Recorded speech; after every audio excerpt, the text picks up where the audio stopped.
Buenas tardes a todos. Vamos a comenzar con la clase del día de hoy.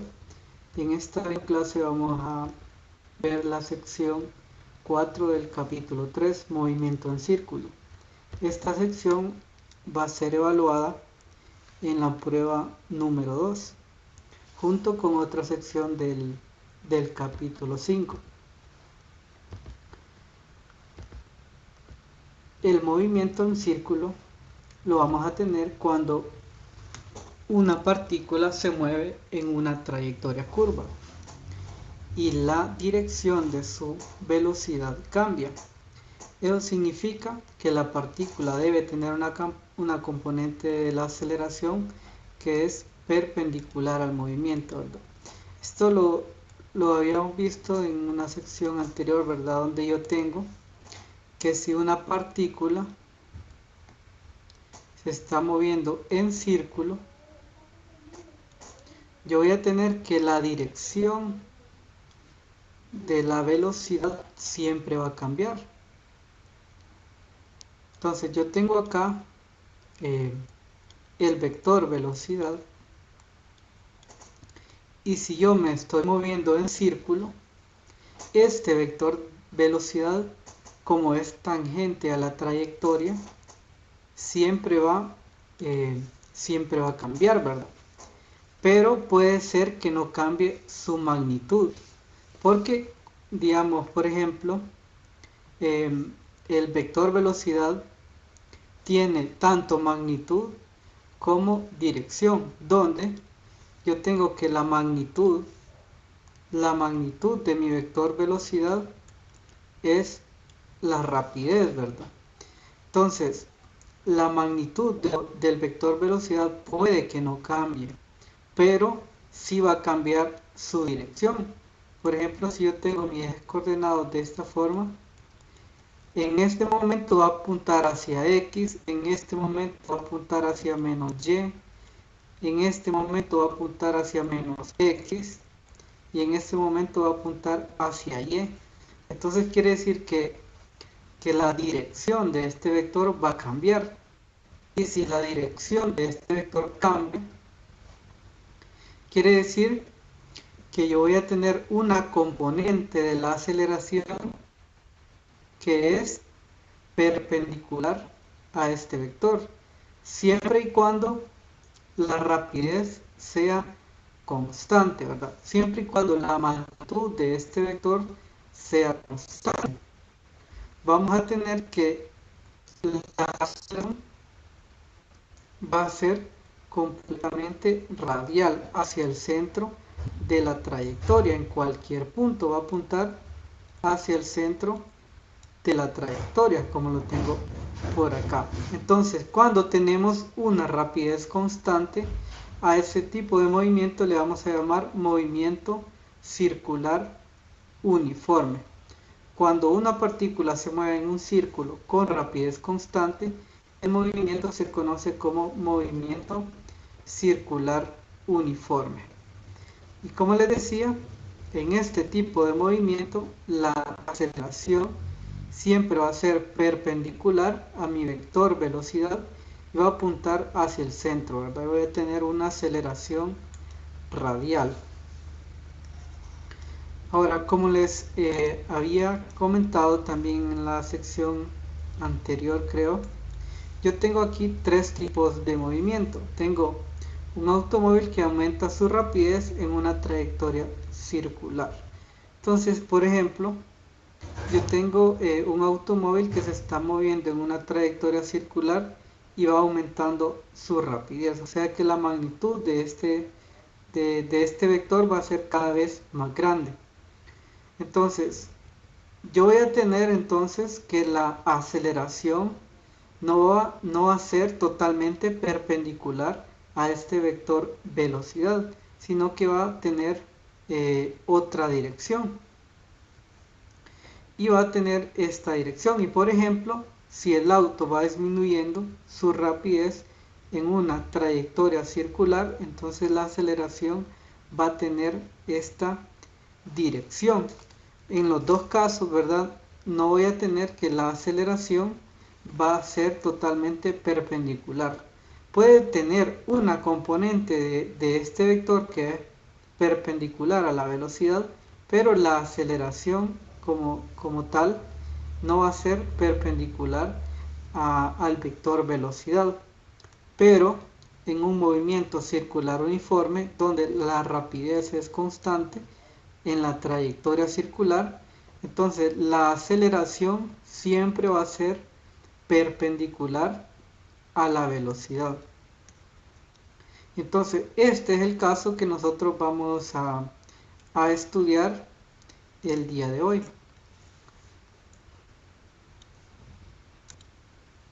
Entonces, continuando, tenemos lo siguiente. Entonces, por ejemplo, si yo acá analizamos esta gráfica que tenemos por acá, donde la línea punteada es la trayectoria de una partícula que describe una trayectoria circular, entonces en un punto P1 va a tener cierta velocidad, ¿verdad? Aquí está el vector que es perpendicular a la trayectoria en ese punto. Y en otro punto P2 voy a tener esta dirección de mi vector velocidad. Siempre va a ser tangente a la trayectoria, ¿verdad? Entonces, si se dan cuenta, la dirección de este vector con este ya no es la misma. Pero, sin embargo, la magnitud de este vector y de este vector sí va a ser la misma, porque tenemos una rapidez constante. Entonces quiere decir que la magnitud de estos vectores son la misma, pero la dirección ahora va a cambiar. Ahora yo tengo que el radio de esa trayectoria circular es r, y tengo que desde el punto 1 hasta el punto 2 se movió un ángulo, un delta phi. Entonces yo tengo por acá también un delta s, que es un cambio en la trayectoria que tuvo desde el punto P1 hasta el punto P2. Entonces yo, ¿cómo puedo saber entonces la longitud de arco, por ejemplo, de esta trayectoria? Bueno, yo sé, esto lo vieron creo que en 111 para calcular la longitud de arco. Yo tengo que R por delta phi es igual a delta S. Entonces, de esta manera, conociendo un cambio en el ángulo y el radio, yo puedo conocer cuál es la trayectoria delta S. Ahora, yo tengo otro triángulo por acá, donde yo tengo que B1, si por ejemplo, si yo coloco B1 en la cola de este vector, yo voy a tener acá un delta B. Entonces, este es el triángulo que yo tengo acá. Y el ángulo entre B1 y B2 es exactamente delta phi. Por ejemplo, si yo aproximo el punto 1 al punto 2 o viceversa, si este ángulo phi tiende a 0, este ángulo que está acá también va a tender a 0. Por lo tanto, este ángulo y este ángulo es el mismo delta phi. Y es lo que yo tengo por acá. Entonces tengo B1, tengo B2 por aquí y tengo el delta B, que es el cambio en el vector velocidad. Entonces, aquí ¿qué tendría? Yo tendría que, aquí lo voy a sacar como magnitud. Voy a decir que la magnitud de mi delta B, la magnitud de mi delta B, ¿a qué sería igual entonces? Puedo tomar B1 o puedo tomar B2, porque en este caso la magnitud de B1 y B2 es exactamente la misma, ¿verdad? Entonces tengo B1, que sería la magnitud del vector B1, ¿verdad? Por un delta phi. Y esa sería la magnitud de mi delta B. Ahora, Si se fijan, yo tengo delta phi y delta phi en estas dos ecuaciones. Entonces, ¿qué es lo que voy a hacer? Voy a despejar para delta phi en ambas ecuaciones. De acá también.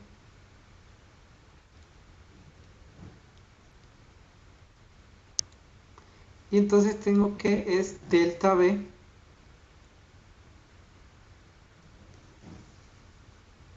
permítame.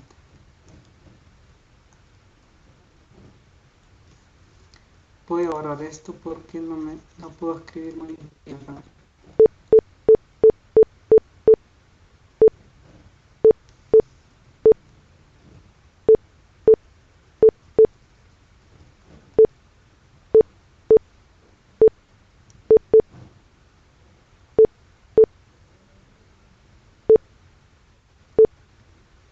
Permítame un segundo que tengo un problema por ahí.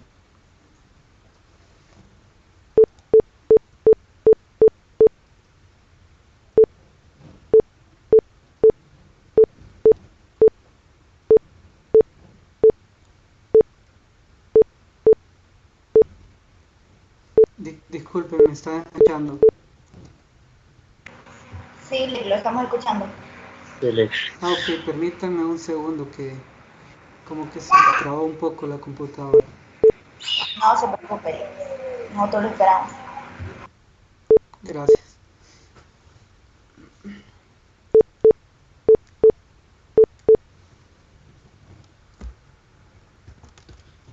Ok, continuando, entonces les decía ahora que acá despejando para delta phi,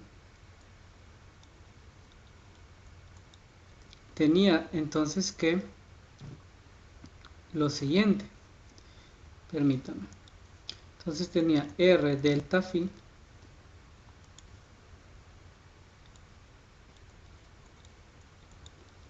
que era igual a delta s.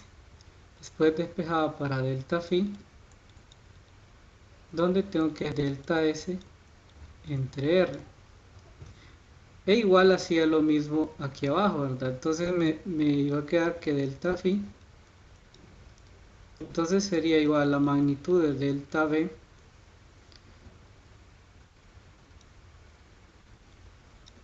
entre b1, o sea, la magnitud del vector 1. Entonces lo que voy a hacer es igualar estas dos expresiones, y cuando igualo estas dos expresiones me queda esto que tengo por acá. Eso es lo que les quería mostrar de dónde salía esta expresión. Entonces de acá yo puedo despejar para la magnitud de delta b.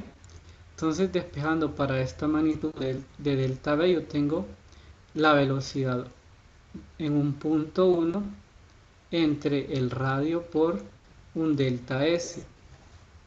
Ahora, si yo divido a ambos lados de esta expresión entre delta t, lo que voy a tener es la aceleración media, porque un cambio en la velocidad en un intervalo de tiempo es la definición de mi aceleración media. Entonces voy a tener lo siguiente: delta b entre delta t va a ser entonces b1 entre r, delta s entre delta t.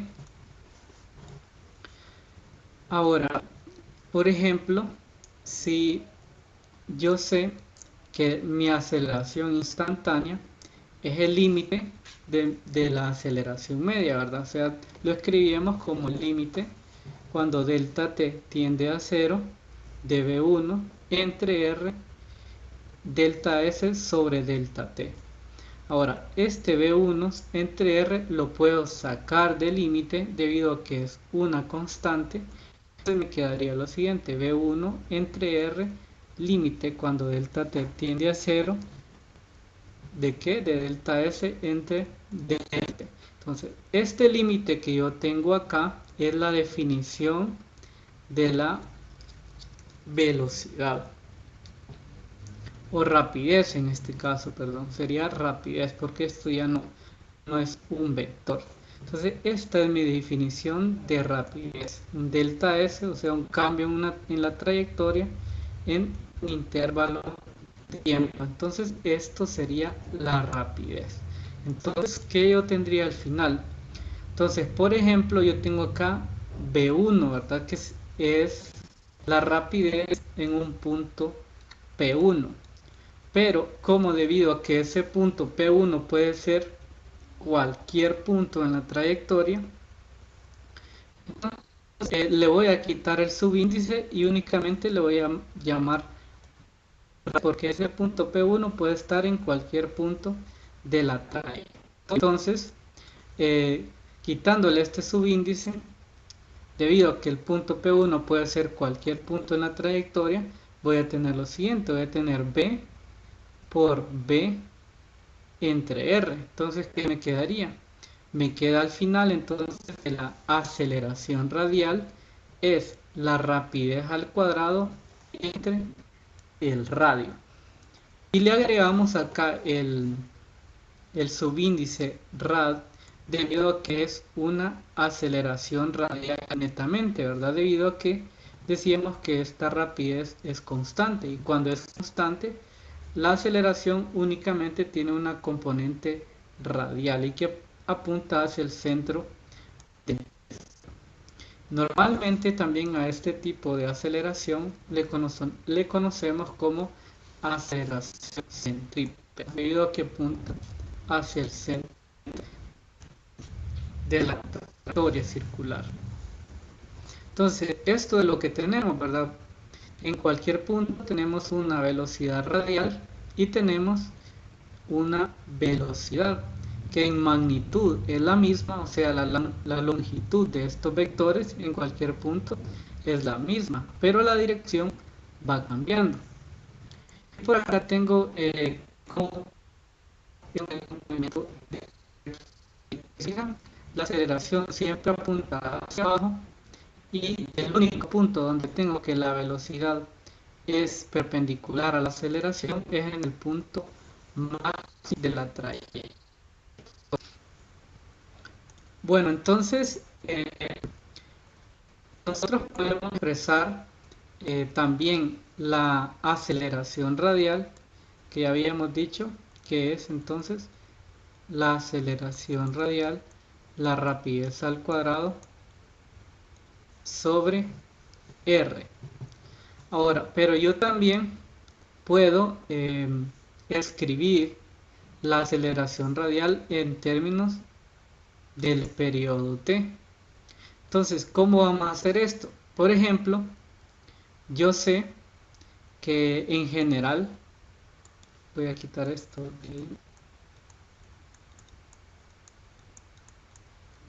en general yo sé que la rapidez es igual a una distancia entre tiempo, ¿verdad? Y por ejemplo, si yo tengo un círculo, entonces si yo parto de un punto cualquiera y yo comienzo, bueno, yo tengo un círculo de radio R, le voy a colocar. Si yo comienzo a recorrer este círculo alrededor del punto, entonces, ¿cuál sería la distancia que yo recorrí? Pues la distancia que yo recorro son, podría decir que son 360 grados o 2pi, 2pi por el radio, ¿verdad? 2pi por el radio, que sería el perímetro de un círculo, o sea, la circunferencia, ¿verdad? Que es igual a 2pi. Entonces la distancia que yo estoy recorriendo sería 2pi por el radio. Entonces sería 2pi por radio, sería la distancia que recorro. ¿Y en qué tiempo? Pues en un ciclo. El tiempo que me llama un ciclo es igual a el periodo. Entonces, esta rapidez que yo tengo acá la puedo escribir como 2πr entre el periodo, ¿verdad? Que es lo que tengo por acá. Entonces, sustituyendo esta rapidez por en esta ecuación tendría lo siguiente. Entonces, tendría que la aceleración radial yo también la puedo escribir como 4pi al cuadrado por r entre el periodo al cuadrado. Entonces, esas son dos maneras de escribir la aceleración radial. Bueno, entonces, con esto, entonces vamos a realizar dos ejercicios, que son los siguientes.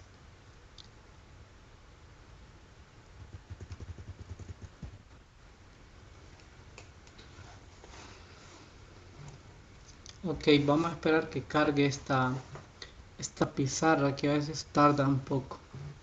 Ok, ya cargó.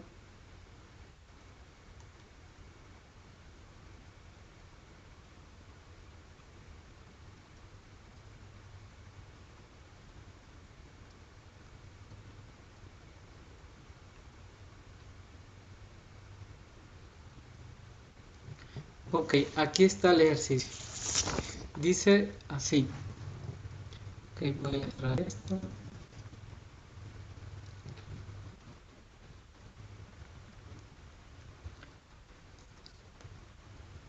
Es el ejercicio 3.25 y dice así. La Tierra tiene 6.380 kilómetros de radio. Vamos a ir apuntando de una vez lo que nos da el ejercicio.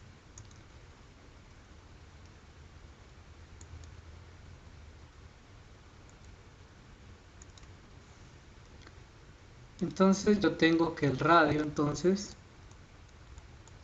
es igual a 6.380 kilómetros. Probablemente tenemos que convertirlo a metros. Y gira una vez sobre su eje en 24 horas.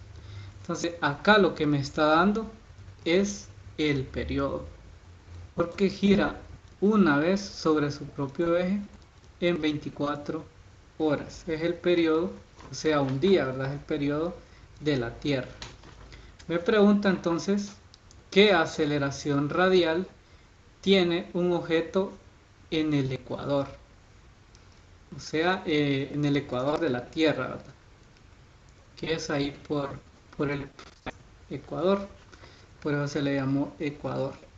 Entonces, ¿qué es lo que yo tengo? Voy a tomar la ecuación que me describe la aceleración radial. Entonces, yo tengo que la aceleración radial es igual a ¿qué? Es igual a 4pi. Yo voy a tomar la del periodo porque acá me están dando un periodo. Entonces, a mí me conviene utilizar esa ecuación. Entonces, yo tengo que la aceleración radial es 4pi al cuadrado por el radio entre el periodo al cuadrado. Ahora, yo voy a convertir estos kilómetros a metros y estas horas a segundos para trabajar en el sistema internacional. Entonces, acá tendría que 1 kilómetro son 1000 metros. Entonces, esto me daría como 6.380 por 10 a la 3 metros. Acá se me cancelan los kilómetros y los kilómetros. Y acá yo tendría 24 horas, lo voy a pasar a segundos. Entonces tengo que una hora son 3.600 segundos. ¿Y esto cuánto me daría? Vamos a multiplicar 24 por 3.600. Esto me da como 8.64 por 10 a la 4 segundos. Se me cancelan las horas. Ok, listo, ya tengo las dos expresiones en el sistema internacional. Entonces voy a hacer el cálculo. Entonces tengo que la aceleración radial es igual a 4pi al cuadrado por el radio 6.380 por 10 a la 3 metros entre el periodo al cuadrado, 8.64 por 10 a la 4 segundos.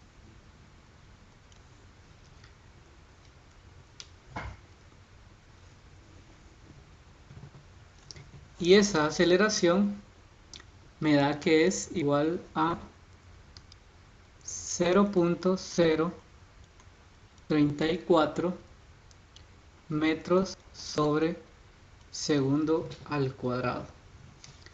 Entonces, esa sería la aceleración en el ecuador de la Tierra, ¿verdad? Estamos tomando acá, por ejemplo, el radio de 6.380 kilómetros, ¿verdad?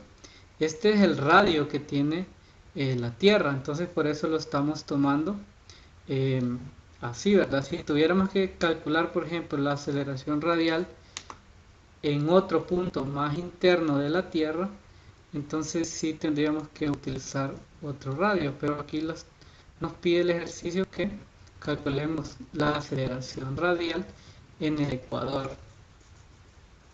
Entonces, de su respuesta en metros sobre segundo y como fracción de la gravedad.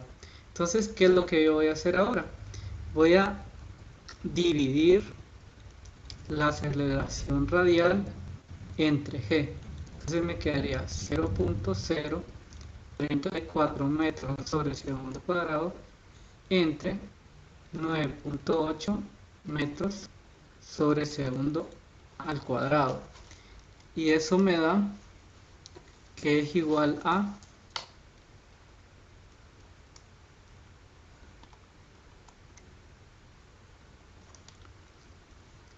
0.035.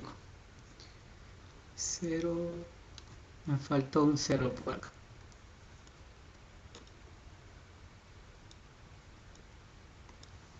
Entonces quiere decir que la aceleración radial en el ecuador es 0.0035 la gravedad de la Tierra. ¿Tienen alguna duda hasta el momento?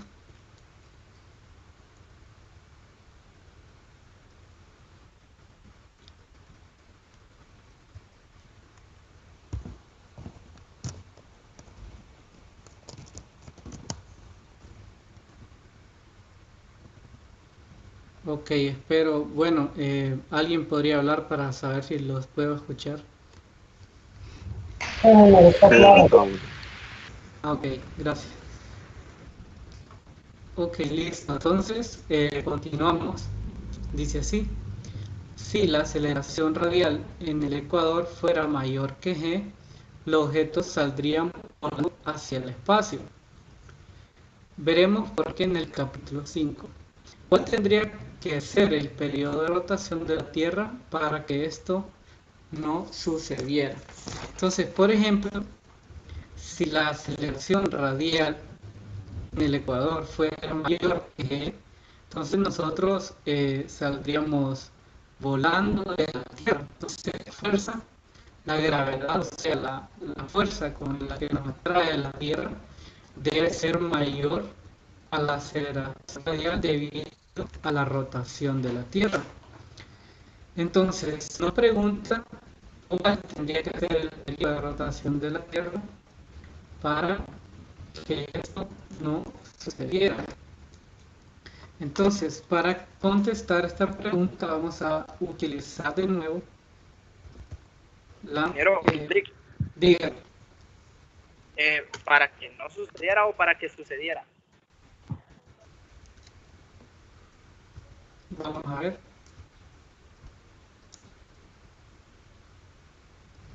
Perdón, sí, para que sucediera. ¿Cuál tendría que ser el periodo de rotación de la Tierra? Sí, perdón, para que sucediera. ¿Qué quiere decir entonces? Digamos que yo tengo, ¿verdad? Que la Tierra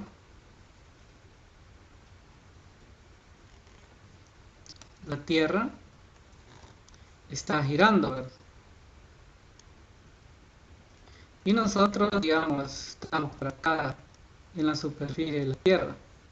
Entonces, la fuerza gravitacional es la fuerza encargada de que nosotros podamos estar atados a la Tierra, podríamos decir, ¿verdad? Que no salgamos volando hacia el exterior de la Tierra. Entonces, la Tierra tiene una rotación, ¿verdad? Entonces, el periodo que tiene la Tierra, o sea, cuántas revoluciones por segundo da la Tierra, debe ser un periodo de manera que no se vea tan afectado y que nosotros salgamos volando de la Tierra. O sea, por ejemplo, si esa aceleración radial, sería mayor que esta fuerza gravitacional, entonces lo que pasaría es que nosotros saliéramos volando de la Tierra. Entonces nos dice el ejercicio, ¿cuál tendría que ser el periodo de rotación de la Tierra para que esto sucediera, ¿verdad? Entonces, ¿cuán rápido tendría que estar rotando la Tierra para que nosotros saliéramos volando? Eso es lo que nos quiere decir. Entonces, ¿qué es lo que tenemos? Voy a utilizar la misma ecuación de la aceleración radial, donde tengo que es igual a 4pi por r entre t al cuadrado. Entonces, esta aceleración radial que tengo por acá,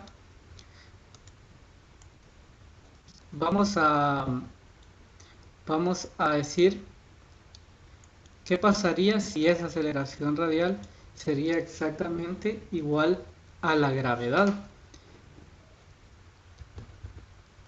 Entonces vamos a ver.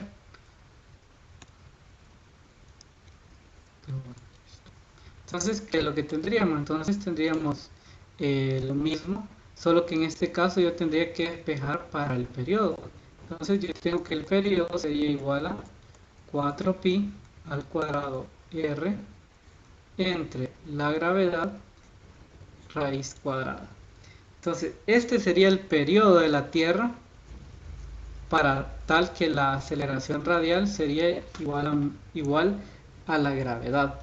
Entonces, sustituyendo valores acá, tendría 4pi al cuadrado por el radio 6380 por 10 a la 3 metros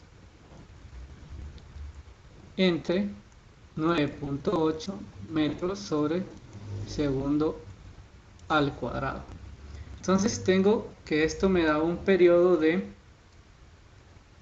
1.40 horas, pero primero en segundos me da 5070 segundos.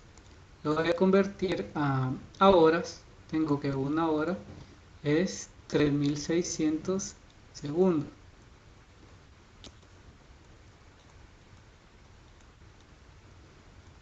Y esto me da un periodo de 1.40 horas.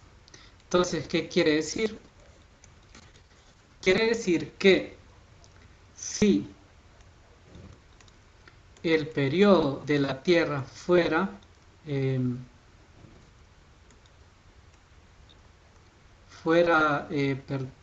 menor que 1.40 horas, saldríamos volando, podríamos decir.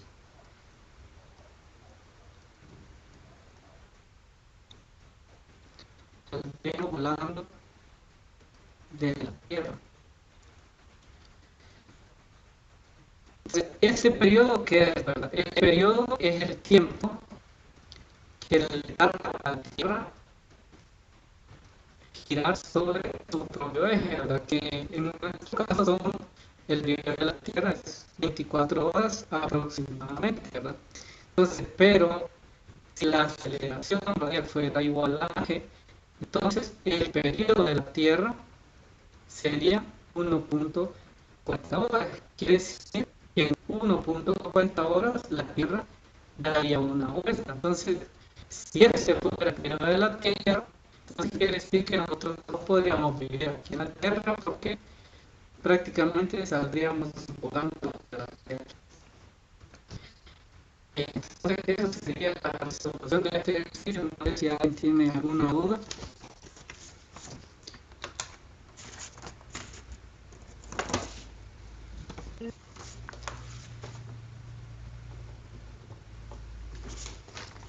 Ok, todo bien. Entonces vamos a realizar otro ejercicio. Vamos a ver si tengo tiempo. Sí, lo vamos a hacer rápido.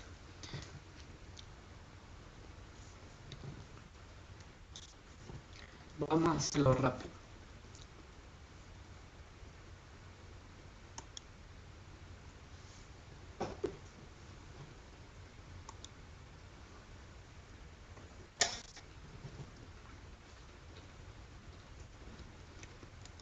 Tengo por aquí el ejercicio 3.26 que dice así.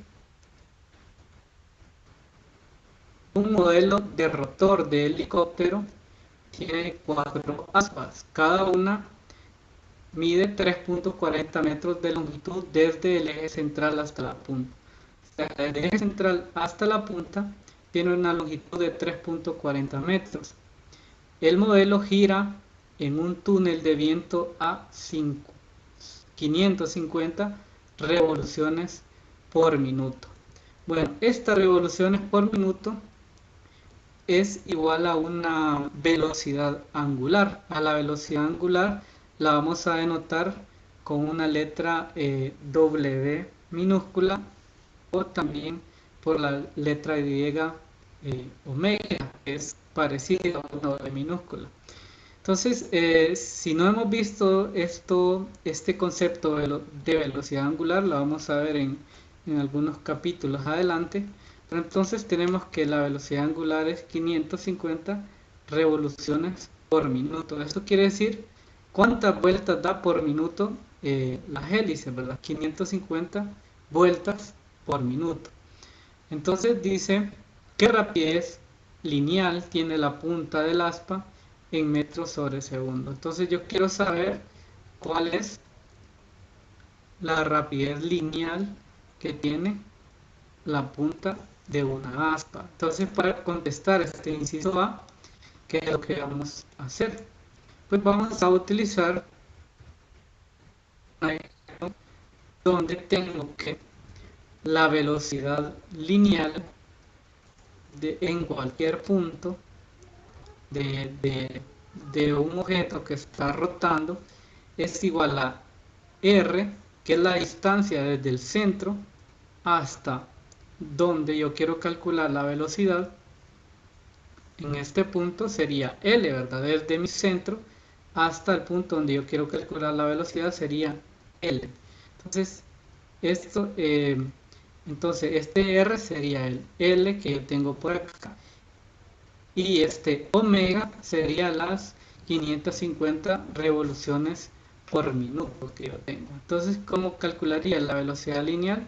Como la velocidad lineal va a ser igual a R por omega, donde R es igual a 3.40 metros. Por acá lo tengo, 3.40 metros. Y la velocidad angular, que este concepto de velocidad angular lo vamos a ver un poquito más adelante, por si no han escuchado. Tenemos que es 550 revoluciones por minuto. Entonces lo escribo de esta manera: 550 revoluciones por minuto. Pero esto no está en el sistema internacional. Entonces esta revoluciones por minuto yo debo de convertirla a radianes sobre segundo. Entonces tengo que un minuto es igual a 60 segundos y 2 pi radianes es igual a una revolución. Entonces al final se me cancelan las revoluciones y los minutos y me quedan radianes sobre segundo, que son las unidades de la velocidad angular. Entonces tendría que entonces la velocidad lineal es igual a 3.40 metros por esta expresión que yo tengo acá, que tiene unidades de radianes sobre segundo. Entonces me quedaría metros sobre segundo como unidades, Y acá me quedaría entonces que la velocidad lineal es igual a 196 metros sobre segundo.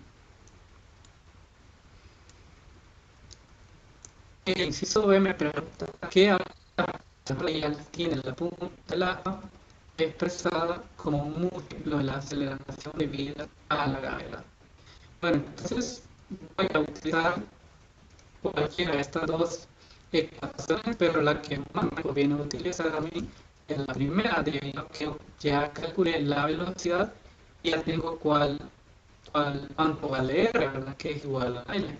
Entonces, directamente yo calculo la aceleración radial como la velocidad, la rapidez al cuadrado, 196 metros sobre segundo entre R, que es 3.40 metros. Entonces, esto me da una aceleración radial de 1.13 por 10 a la 4 metros sobre segundo al cuadrado. Y me dice que la es en términos de la gravedad en la Tierra. Entonces, lo que tengo que hacer es dividir la aceleración radial entre la gravedad de la Tierra. Entonces, esto entre 9.8 metros sobre segundo cuadrado me da que es igual a 1150. Quiere decir que esta aceleración radial es 1150 veces mayor que la gravedad en la Tierra. Y bueno, esa sería la solución de este ejercicio. No sé si alguien tiene alguna duda. Está claro. Al final, Dígame. Las unidades, Lick, en 1100. ¿Qué más? Aquí 1150. no tiene Ajá. unidades Ok. porque se me cancelan. Cuando yo hago una razón entre dos variables que tienen las mismas unidades, el valor que me da no tiene unidades. Porque acá se me cancela, si se fijan, metros sobre segundo al cuadrado y metros sobre segundo al cuadrado. podríamos identificar. Dígame. No habría, o sea, no se podría saber qué, 1150, qué. Nosotros decimos acá que la aceleración radial es, lo puedo escribir así, la aceleración radial es 1150 veces la gravedad de la Tierra. Así lo leemos. Solo paso la gravedad de la Tierra al otro lado, entonces me quedaría eso. Como la gravedad de la Tierra tiene estas unidades, entonces por eso 1150 no tiene unidades.